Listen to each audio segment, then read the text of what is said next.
Would you take the risk of traveling to Lagos with only a few naira notes in your pocket, without knowing where your next meal would come from, or what the future held for you? That was exactly what I did. After gathering the little money I had, including the 16 naira my sister gave me, I booked transportation to Lagos. I did not have much, but I had made up my mind. I knew that if I remained where I was, nothing would change. I had to take the chance on myself. As the vehicle moved towards Lagos, so many thoughts filled my mind. I was leaving behind the life I knew, but I had no idea what was waiting for me ahead. I felt afraid, emotional, and deeply sad. Yet, somewhere in my heart, there was still a small flame of hope. I didn't have a solid plan. I did not have enough money. I didn't even have anyone waiting to welcome me with open arms. All I had was determination. Hours later, I arrived in Lagos. The busy streets, the crowd, the noise of the city surrounded me. But inside, I felt completely alone. My heart was heavy because I knew I was about to face the reality of my situation. When I arrived at my relative's house, where some members of my family were staying, I stood at the door and knocked. My brother came to open the door. The moment he saw me, I could see the disappointment on his face. Instead of welcoming me, the first thing he asked me was, "What are you doing here?" I greeted him respectfully, saying Ogbuefi. He repeated the same question, "What are you doing here?" I gathered my courage and answered, "I am here to stay and find my way to build my future." He looked at me and said, "I don't even have a good job yet. That is why I have never asked you to come." Those words were painful. I had traveled all the way to Lagos with almost nothing, hoping my family would at least understand my situation. But from the moment I arrived, I realized my presence was not truly welcomed. Still, I refused to give up. I looked at my brother and said, "Big bros, give me some time. I will figure things out." At that point, I was determined to remain in Lagos. I was ready to be stubborn and even disobedient, if that was what is going to take me to fight for my future. I felt as though I had nothing to lose. I entered the room and the environment was not completely strange to me because I had stayed there before. But this time, everything felt different. I was no longer visiting. I had come because I needed somewhere to begin again. When one of my older relatives, whom I had lived with in the past, heard I was back in Lagos, he gave strict instruction that he never wanted to see me in his apartment or anywhere close to his home. Surprisingly, that did not bother me at all. I was not even planning to go near him and his wife. I already knew where I was not wanted. I was tired of forcing myself into places where people had rejected me. I stayed with my brothers for months. Life in that house was not easy. I had no job, no income, no one supporting me financially. Gradually, I became like the house help. I cleaned, cooked, run errands, and did whatever needed to be done around the house. I watched my brother extend help to other people while ignoring the struggles of their own sister. Sometimes I wonder why it was so easy for them to support outsiders, but so difficult for them to believe in me. That pain stayed in my heart, but I could not allow rejection to destroy me.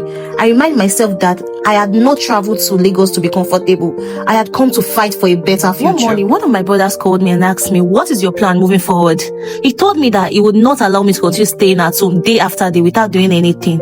He had discussed the situation with my other brothers, but none of them had money to support my education. Hearing that was very painful because education was still important to me. I wanted an opportunity to go to school and become somebody, but once again, the doors seemed to be closing. My brother then said he could speak with one of our brothers who lived in Onitsha and ask him if he can provide some money for me to learn trade. In my heart, I thought this may not be the future I dream about, but it's better than doing nothing. Even though I didn't feel like I was fully accepted as a member of my own family, I knew how to take whatever opportunity that comes my way.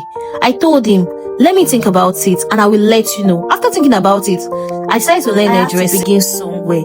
If I remember correctly, the total training fee was 1,500 and it was supposed to be paid in 3 installments. The first installment was paid, that was 500 naira, and I was truly grateful. For someone in my situation, 500 naira was not even a small thing at all. It gave me an opportunity to learn something that could eventually put food on my table. But paying the first installment did not end my struggle. I still had no money for transportation. Some days I did not even know what to eat. I had to think carefully before every movement and every decision. Going for my training became the battle, daily battle. Every day I had to think. Because I couldn't afford transportation. I was hungry. I couldn't even concentrate. How could I keep believing when people closest to me did not even believe in my own future? But the hardship was teaching me something, how to survive. I became wiser, stronger, and even more determined to make something meaningful out of my life. I knew that no one was coming to rescue me. If my life was going to change, I had to keep pushing, even when the road was painful. Then God began to send help through unexpected people. I did not know. And people that do not even want me anything, at different moments, they reach out and help me in little ways they could. Their kindness reminded me that even when your own family does not see your struggle, God sees you. He can completely use a stranger to remind you that you have not forgotten. I arrived in Lagos with almost nothing. I faced rejection at the door. I was treated like a house help. My dream of continuing my education was placed on hold. I struggled for transportation and food while learning hairdressing. But something inside of me refused to die. I still had hope. I had faith. I was determined to make it. I did not know exactly where the journey would take me, but one thing I was certain was that I was not going to back down. Lagos had welcomed me with hardship, but I was ready to fight my place in the city.